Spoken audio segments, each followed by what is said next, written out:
Muito bom dia para você. Seja bem-vindo a mais uma edição do programa A Voz do Povo.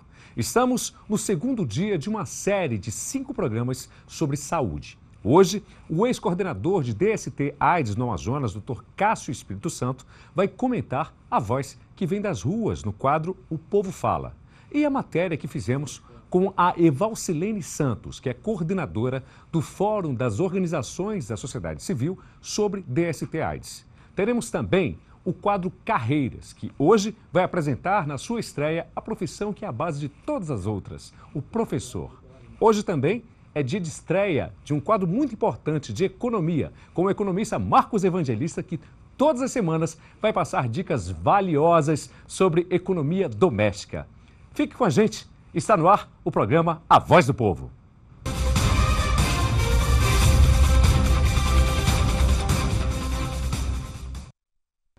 E vamos agora às manchetes do Jornal Diário do Amazonas desta terça-feira, 13 de junho de 2017. Vamos conferir aqui. Gente, preso um garoto que dava um jeitinho na Eletrobras. Um estagiário de apenas 21 anos é acusado de sumir com os processos da Eletrobras.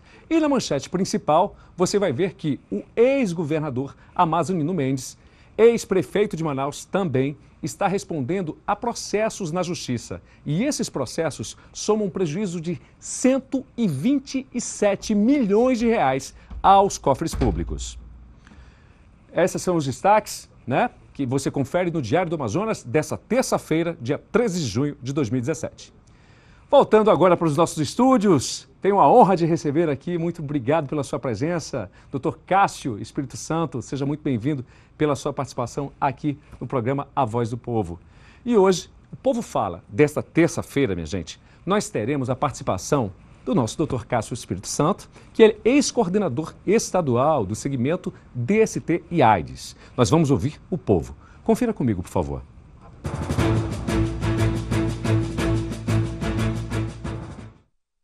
Olá, Meike Farias e amigos do programa Voz do Povo aqui na Record News.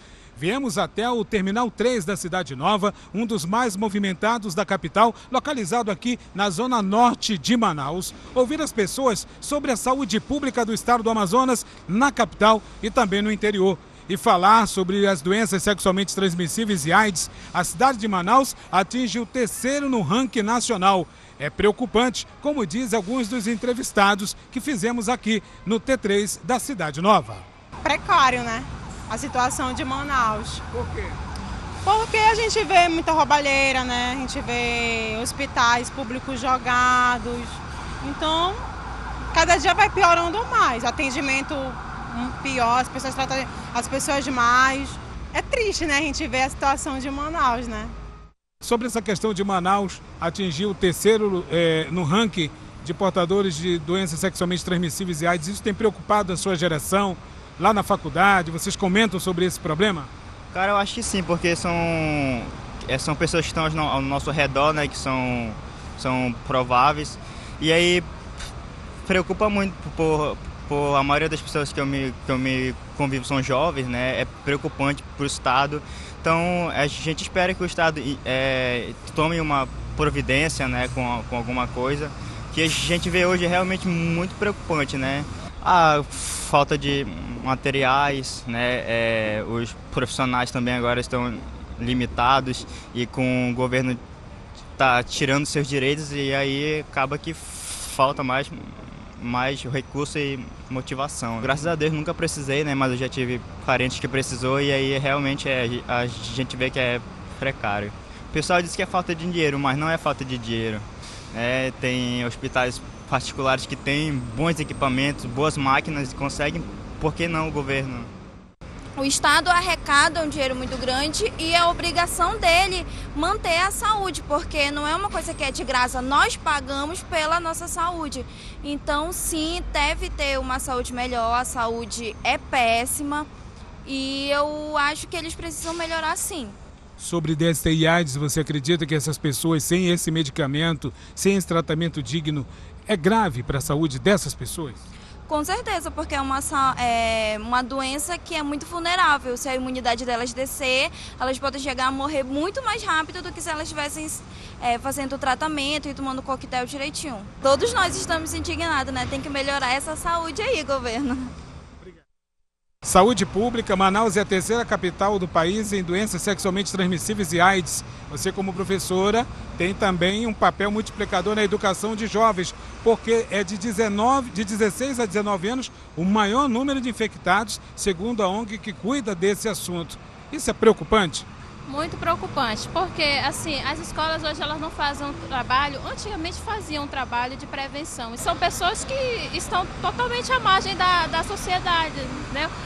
Hoje nós temos o índice de gravidez com menores de 14 anos. De 14 anos, 13 anos, você vê meninas grávidas. Então é um índice absurdo, porque se você trabalhar a prevenção, certamente você vai trabalhar também, vai diminuir o índice de meninas menores grávidas também. Minha gente, vocês estão conferindo hoje a questão do Povo Fala, a voz das ruas. E hoje nós temos a presença de um especialista em saúde pública, que é o Dr. Cássio Espírito Santo. Cássio, muito obrigado, muito bom dia. O que comentar do que você ouviu? Bom dia, Meik. Eu queria agradecer a oportunidade e, assim, dizer que a situação da AIDS no Amazonas ela é muito preocupante. Então, o Estado hoje ele é o terceiro em casos de AIDS no Brasil. Só que, se a gente for ver, existem muito mais casos que ainda não foram notificados. Então, assim, como nem todos os municípios têm testagem rápida para atender esses pacientes, então tem muita gente que tem e não sabe que tem. Então, isso é uma bola de neve, esses 15 mil casos é a ponta do iceberg. Manaus tem 12 mil casos registrados, mas muita gente no interior pode ter e não saber, é isso? Por conta dessa ausência desse teste rápido? Sim, sim. O programa de AIDS, ele até nacional, ele comenta a interiorização da AIDS. Justamente porque foi muito focado nas capitais. Primeiro no Brasil foi focado no litoral, onde iniciaram os casos. Só que aí o que aconteceu? Esqueceram do interior. E aí hoje o interior está abandonado, tem pessoas que têm, não sabem que tem e não tem teste para fazer nem para diagnosticar. Então é muito preocupante a situação. Doutor Cássio, qual é o acesso? Como que as pessoas podem ter acesso a esse teste rápido? O teste rápido tinha que ter em todo município. Em toda unidade básica de saúde a pessoa devia ter o acesso à testagem e ao aconselhamento. Mas é muito difícil de acontecer. E como funciona? A pessoa ela procura a unidade de saúde e ela diz que está interessada em fazer o teste rápido. Existem alguns eventos que o Ministério faz para aconselhamento e testagem, que também acontecem às vezes em mutirões, mas o ideal seria que toda unidade básica de saúde realizasse. Como profissional da saúde, ex-coordenador estadual desse tema, qual é a principal gravidade que o senhor enfrenta hoje, que o senhor vê como profissional? Eu acho que a falha já começa na prevenção. Quando falta a prevenção, acaba acontecendo a doença. Então, assim, são pessoas que são acometidas por uma doença e que perdem a saúde e perdem qualidade de vida. O tratamento é caro, é difícil. Então, por exemplo, às vezes as pessoas não têm a noção de quão difícil para o paciente também é tomar o coquetel antirretroviral. Então, assim, tem muitos efeitos colaterais, é uma situação bem difícil. Ok, no segundo bloco nós vamos continuar dando voz e vez ao povo. Não saia daí, a Voz do Povo volta já.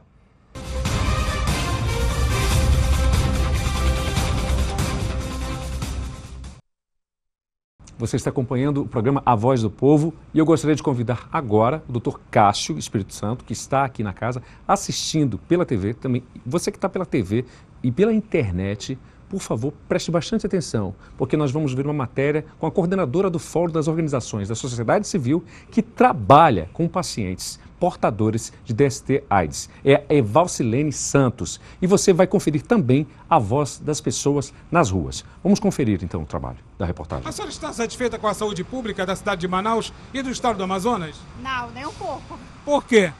Porque falta investimento, né? Mas na saúde, a gente procurar esses SPA. Uma vez eu fui nesse Delfim, fui mal atendida lá, não tive atendimento, tive que sair de lá e ir para a UPA. Não lhe atenderam, a senhora precisou e o que é que alegaram? Que tinha que aguardar. Eu falo isso, que a gente está doente lá, passando mal, que a gente tem que ficar aguardando lá, passando mal. E o aumento de jovens com número de AIDS na cidade de Manaus tem preocupado a senhora, que deve ter parentes jovens também? Com certeza, né? Por quê? Porque doença aí preocupa, né? Aumento de doenças e não tem saúde, não tem investimento aqui, como é que vão ser tratadas essas pessoas? Tá precária, tá faltando tudo. Os hospitais, tá doendo muito. Tá doendo muito no coração. O pessoal tá sendo humilhado aí nos postos que não tem medicamento. Dói muito no coração das pessoas. Poxa, eu fico muito triste, né? Não só eu, como todos os meus familiares. Sente muito por isso, né? Por esse desvio todo de dinheiro aí. O pessoal tem que ir em cima deles, atrás de onde está esse dinheiro, para onde foi esse dinheiro. O pessoal está indignado, o povo está indignado com isso. O SPA da Educando não tem nenhum medicamento. Você pode ir lá e conferir agora. Vim de lá agora com meu filho. Não tem medicamento, não tem nem paracetamol, não tem para dar para os pacientes lá. Vai lá ver lá, a fila está grande. No SPA da Educando, não tem medicamento. Não tem medicamento. Eu peguei meu filho, levei lá para se consultar, que ele está tossindo, com febre. Cheguei lá, não tinha medicamento, mandaram eu voltar para casa, que não tem, devido ao governo que não passou para eles. Entendeu? São contribuintes, como todos nós, e nós temos que procurar nossos direitos, através de um programa desse aí, sério. Fico indignado sobre isso. Zero, tá precária nossa saúde, nossa Amazonas, o pessoal tem que rever isso aí. Então tudo aí sem medicamento, tudo morrendo aí, e o governo não vê isso. Onde que está nosso povo para ver isso aí? Para dar a volta por cima aí, nós temos que ver, nós temos que melhorar, dar a volta por cima, botar na cabeça que a gente tem que dar a volta por cima, botar nas pessoas certas, para melhora do nosso Amazonas e do nosso Brasil. Eu fui mesmo para fila, ninguém me falou não, fui comprovar pessoalmente lá no SPA, não tem medicamento. E as pessoas que não tem aí, que precisam, tá sendo falta de trabalho aí, a crise como tá, as pessoas precisam aí, ó, vão morrer. Dona Evalcilene, a senhora como coordenadora do fórum, eu queria que a senhora, de uma forma sucinta, falasse de como está hoje o cenário da política de atendimento ao portador de HIV/AIDS aqui na capital e no estado do Amazonas. Então, a política nacional de AIDS em todo o Brasil, logo falando, está vivendo um retrocesso. Estamos com falta de medicamentos antirretrovirais, né? Um baixo estoque, por exemplo, no estado do Amazonas. Manaus tem SAI, que é o Centro de Atenção Especializado às pessoas que vivem com HIV/AIDS sem antirretrovirais, né? E aí você imagina o cenário dos municípios do estado do Amazonas. Para que nós possamos entender, o antirretroviral é o medicamento principal para quem é portador do HIV? Isso, o antirretroviral é o coquetel, como falava, para as pessoas que vivem com HIV/AIDS. Sem esse medicamento, as pessoas podem morrer de AIDS, que o vírus se multiplica no corpo da pessoa se a pessoa não iniciar esse tratamento. É esse medicamento que está em falta ou está sendo fracionado nas unidades de saúde que atendem as pessoas vivendo com HIV/AIDS em Manaus. E qual é o número de pessoas vivendo com HIV/AIDS na capital e no interior do estado hoje? Então, nós temos mais de 15 mil pessoas vivendo com HIV/AIDS no estado do Amazonas. 9 mil dessas pessoas em tratamento na Fundação de Medicina Tropical. Agora, imaginem uma fundação, né, com mais pouca estrutura para atender 9 mil pessoas vivendo com HIV/AIDS. Os antirretrovirais são enviados pelo Ministério da Saúde.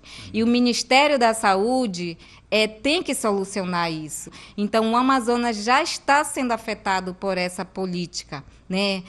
Essa falta de antirretrovirais ou essa baixa estoque do mesmo. Então, o nosso governo nacional tem que tomar uma providência e tem que colocar como prioritário, porque a AIDS, ela vai matar as pessoas. Outra coisa muito importante e até incrível que pareça, que o programa estadual de IST HIV/AIDS não está no organograma da Secretaria de Saúde do Estado do Amazonas. Isso é uma falha grave. Incrível. Falha grave. Isso é responsabilidade do Estado do Amazonas. Como um programa de uma importância total para as pessoas que vivem com HIV/AIDS no Estado não está no organograma da Secretaria de Saúde. Falta de interesse do nosso governo estadual. falta de interesse da Secretaria Estadual. Eu não culpo muito a secretaria que está agora, porque é uma nova, mas as anteriores já foram informadas dessa preocupação e colocando a Fundação de Medicina Tropical totalmente responsável por um programa que é de responsabilidade da Secretaria Estadual de Saúde. Isso, sobrecarregando, porque é uma fundação de referência no tratamento das pessoas que vivem com HIV/AIDS. Então, assim, governo do Estado do Amazonas, né? Isso é uma falha e precisamos rever essa situação. Dr. Cássio Espírito Santo, ex-coordenador estadual desse programa DST-AIDS, qual é a sua consideração? DST-AIDS e saúde é prioridade, tem que ser tratado com respeito e com observação que a população precisa. O que acontece com relação ao DST-AIDS, e o que ela falou, eu vou pegar um gancho no que a Evalcilene disse, o DST-AIDS ele não está no organograma da secretaria. E eu acho que a fundação era responsável por atender o paciente, assistência ao paciente, ensino e pesquisa, no caso tropical. A responsabilidade de gestão de política de saúde é da Secretaria de Estado da Saúde. Quando a gente vê isso, é uma coisa muito grave, porque assim, DST-AIDS é uma área técnica que ela é paralela à saúde da mulher, saúde da criança, saúde no sistema prisional, saúde bucal, saúde do idoso, e como ela fica separada. Então isso foi um grande erro. Quando eu fui coordenador, muitas pessoas estranharam. Nós fizemos o contrário. Nós tiramos de dentro do Tropical a coordenação estadual de DST-AIDS e levamos para a sede da Secretaria de Saúde, justamente por entender a importância disso. Só que depois que nós saímos, desfizeram tudo. E assim, quando você lida com saúde e você não prioriza e você não cuida como deve, o que acontece? As pessoas morrem, as pessoas adoecem. Então, por exemplo, agora aconteceu uma coisa muito grave. Todos os funcionários da coordenação estadual de DST-AIDS foram desligados, que eram funcionários temporários. Eu vou ser bem sincero que eu não sou contra, deixar bem claro isso, que eu não sou contra a substituição de funcionário temporário por funcionário concursado. Mas você não pode tirar todo mundo de uma vez, de um programa que está em funcionamento, de pessoas que estão treinadas, e, no caso, nem substituíram ainda. Então, assim, como que vai chegar antirretroviral? Como que vai chegar teste rápido nos municípios do Amazonas? A gente sabe que o nosso estado é enorme, que a logística é difícil. Então, por exemplo, todo esse cuidado que tem que ter. E fora não só a questão de medicamentos e teste rápido, mas a questão da prevenção, do trabalho nas escolas, do trabalho nas unidades de saúde, do acesso ao preservativo nas unidades de saúde, nas escolas e tudo mais. Então, fica uma situação muito difícil para a população. O programa de AIDS, e assim, eu gostei muito da fala da Evalcilene por causa disso. O programa de AIDS do Brasil é considerado o melhor do mundo justamente pela cobrança da sociedade civil. E a gente vê ainda bem que eles cobram bastante, porque tem muita coisa ainda para avançar, né? E assim, uma das coisas graves ainda que acontece em relação à AIDS é o preconceito das pessoas. Então você vê em algumas falas ali alguma coisa. E assim, é uma das piores coisas que pode acontecer para um paciente, uma pessoa vivendo com HIV e AIDS. Cássio, para finalizar a sua participação, eu queria que você comentasse, por favor, qual é o principal conselho de uma pessoa da ponta que justamente trabalhava com isso para os pais, para os jovens, enfim, para toda a sociedade? Eu acho que a conversa na família e desmistificar tudo isso é o mais importante. A criança tem que ter acesso a essas informações dentro de casa, ela tem que ter acesso a essas informações na escola e tem que ter o trabalho sendo realizado. A prevenção é a chave de tudo. Então hoje você vê um bando de jovens infectados, isso é um caos. São pessoas que, assim, e hoje ainda não descobriram a cura para a AIDS. Então são pessoas que estão com um destino de estar tomando uma medicação para o resto da vida, de estar passando pelos efeitos colaterais dessa medicação, porque muita gente pensa, não, se eu contrair a doença, eu vou tomar a medicação, eu vou ficar bem. Fica, mas tem os efeitos colaterais que são muito difíceis. Eu convivi com os pacientes e conversava bastante, ouvia muitas histórias, e a prevenção é o principal caminho. Então, usar o preservativo em todas as relações, ter uma conduta, porque a AIDS ela não é uma doença de grupo de risco como se pensava antigamente. A AIDS ela é uma doença de comportamento de risco. Então, as pessoas elas têm que ter um comportamento adequado e têm que tomar os cuidados justamente para não adoecer e passar por maus pedaços aí. Quero agradecer muito a sua presença, Dr. Cássio Espírito Santo, você que é ex-coordenador do programa de DST-AIDS do Estado do Amazonas. Muito obrigado pela sua participação. O programa A Voz do Povo vai para um rápido intervalo comercial e na volta não sai daí porque já vem muita coisa boa para você. É rapidinho.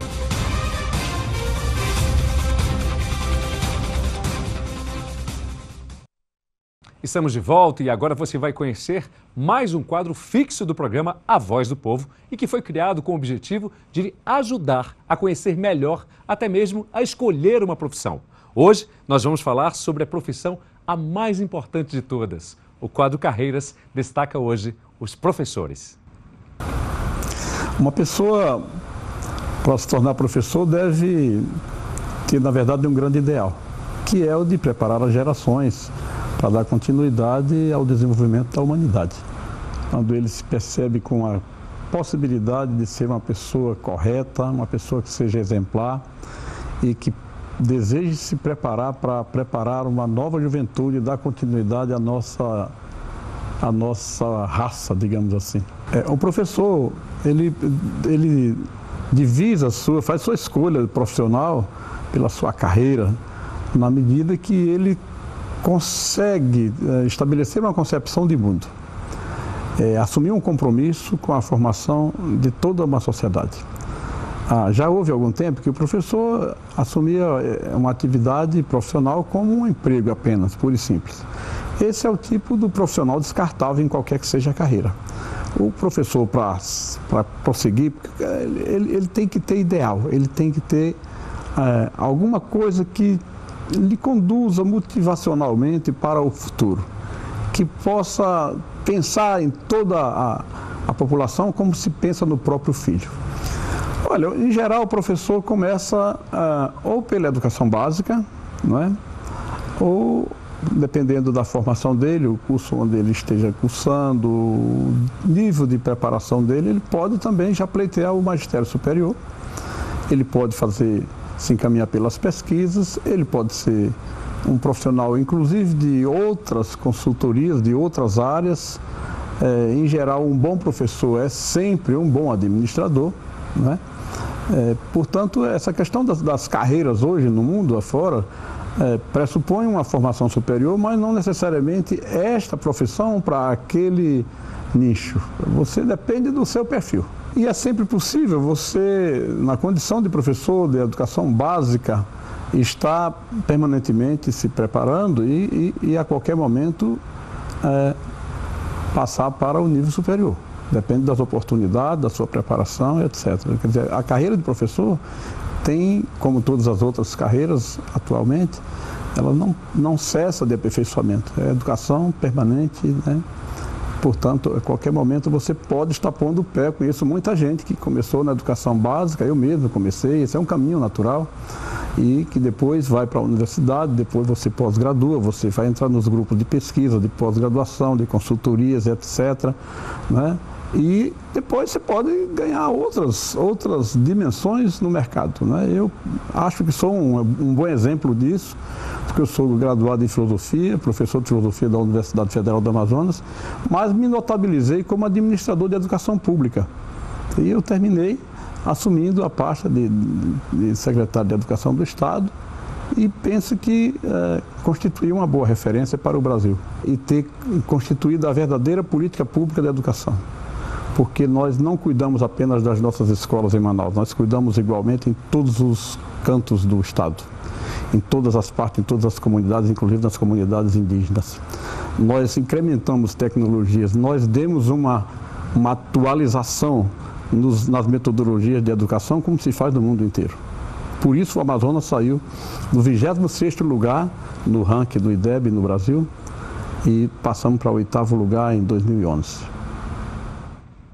E agora chegou o momento de economizar. E para isso, temos a participação em nossos estúdios o Dr. Marcos Evangelista, ex-presidente do Conselho Regional de Economia Seccional do Amazonas e atual presidente do Sindicato dos Economistas do Estado do Amazonas, que vai nos passar importantes dicas de como equilibrar o orçamento doméstico. Dr. Marcos, seja muito bem-vindo ao programa Voz do Povo. Cartão de crédito. Todas as famílias hoje têm acesso a esse mecanismo? Qual é o principal problema em relação ao cartão de crédito? O que acontece? Nossa primeira participação hoje, começamos muito bem com o cartão de crédito. O cartão de crédito, Meik, é 68% responsável pelo endividamento das famílias no nosso país. O que acontece? É um meio que está ali à sua disposição, na sua carteira, e se você não fizer bom uso dele, você vai se endividar, com toda certeza.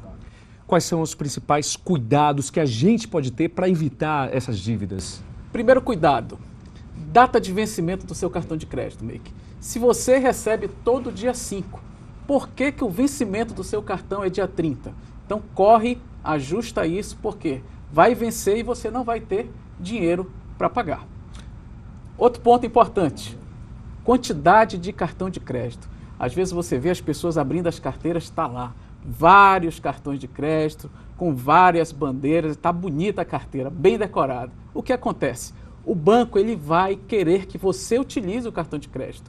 Então ele vai te dar várias bandeiras e os limites dessas bandeiras de cartão de crédito muitas vezes são muito maior que o seu salário. Então você que tem isso dentro da sua carteira, não se empolgue. Limite de cartão de crédito é da financeira, não faz parte do seu salário. Então se você tem muito acima do seu limite, qual é a minha dica nesse sentido? Corta isso. Deixa dentro da sua carteira apenas aquele cartão de acordo com a sua realidade financeira.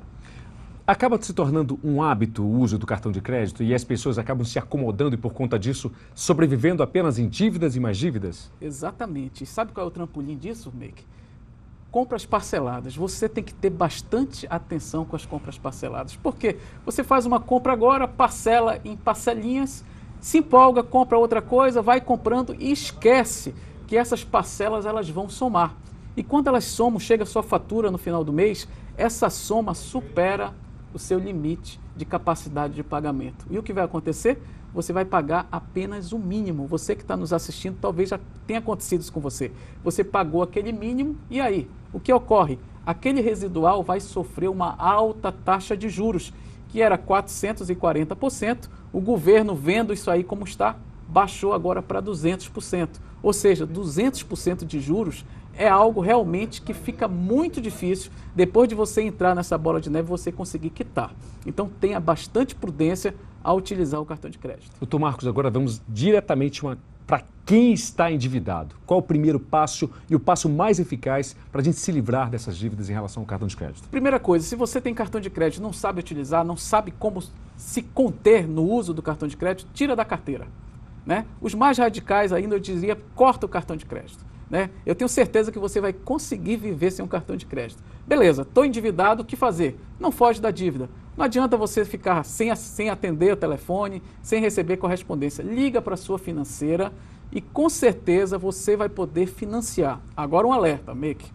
Financia dentro da sua capacidade financeira. Não adianta você assumir compromisso acima da sua capacidade, que você vai gerar uma dívida em cima de uma dívida, ou seja, vai virar uma bola de neve e esse compromisso vai ficar impagável. Doutor Marcos Evangelista, muito obrigado pela sua participação no programa Voz do Povo, muito obrigado pela sua audiência. E amanhã estaremos de volta. Encontro marcado? Fechado? Eu espero você e até amanhã.